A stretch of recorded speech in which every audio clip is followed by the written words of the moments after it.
Bon, il y a des auditeurs qui me confirment qu'à la veille du jour de l'an, ils sont allés manger un repas au merveilleux casino de Montréal, ce casino à Montréal, le plus gratteux du monde, le plus radin du monde, au resto spécial à 120 $, qu'il y avait là nombre de BS cassés en pantalon pas tout à fait pressés, mais quand même, qui étaient là à faire chanter les machines à boules. Pip, pip, pip, pip, pip, pip, pip, pip, pip. Et mon Dieu! Hier, je regardais la Montebello, une dame ici. Il y a trop de gérants d'estrade pour juger le bye-bye. Peut-être que si vous le faisiez, ce serait mieux. Donnez-moi la chance de le faire, puis je vous jure qu'avec pas grand-chose, on fait mieux que ça. Monsieur Forgette de l'usine du General Motors, le grand ami, c'est incroyable, en ce lendemain de veille du jour de l'an et du jour de l'an.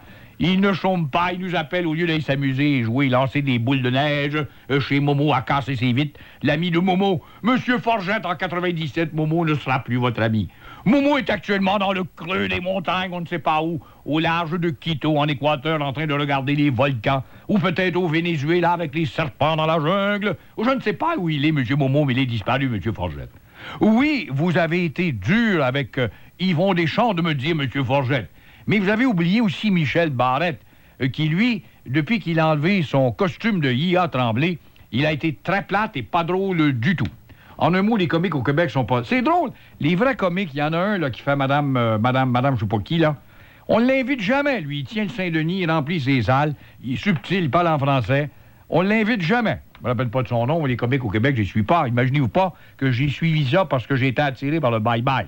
Je l'ai forcément regardé parce que je devais en parler aujourd'hui, tout simplement. Mes patrons m'avaient ordonné de regarder ça. Mes bons patrons qui, actuellement, mesdames et messieurs, travaillent sur un projet d'envoyer l'équipe du journal au pays des Bédènes en Floride. Vers le 9, nous allons arriver avec le gros avion. J'espère que vous allez être des milliers à m'attendre à l'aéroport de Fort Lauderdale. Un homme de la Chine. Ça m'a donné citoyen à gauche et à droite. Il y a M. Forgette qui s'inquiète. Il est en deuil de l'usine General Motors. L'ex-ami de Momo, ce n'est plus l'ami de Momo. Momo n'existe plus dans votre vie, M. Forgette, de grâce. Non, c'est que ça dans votre tête.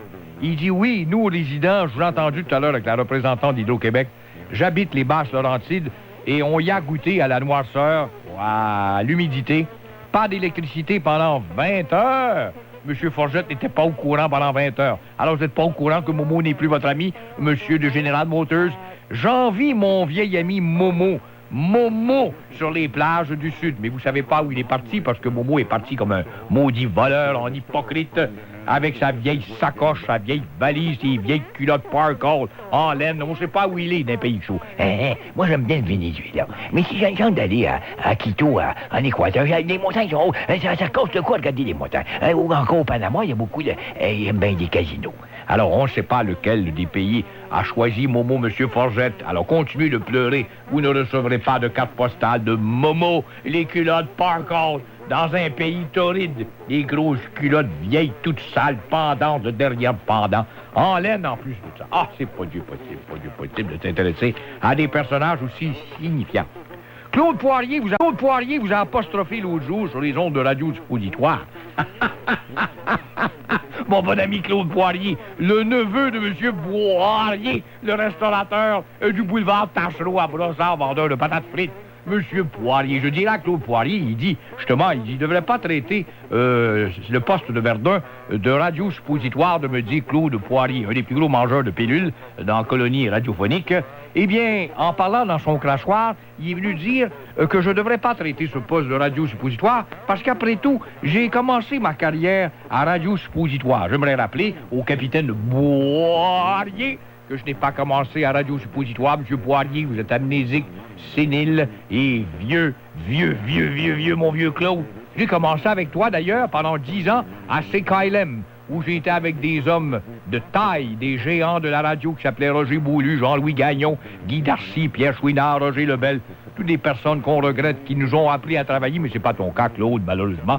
Toi, tu n'écoutais pas quand c'était le temps d'apprendre, et tu as toujours continué à véhiculer cette belle langue joalisante qui est devenue de plus en plus populaire. Mais tu as raison de la perpétuer, cette belle langue joalisante, mon vieux Claude, car elle est devenue officiellement reconnue par Jean-Marc Parent.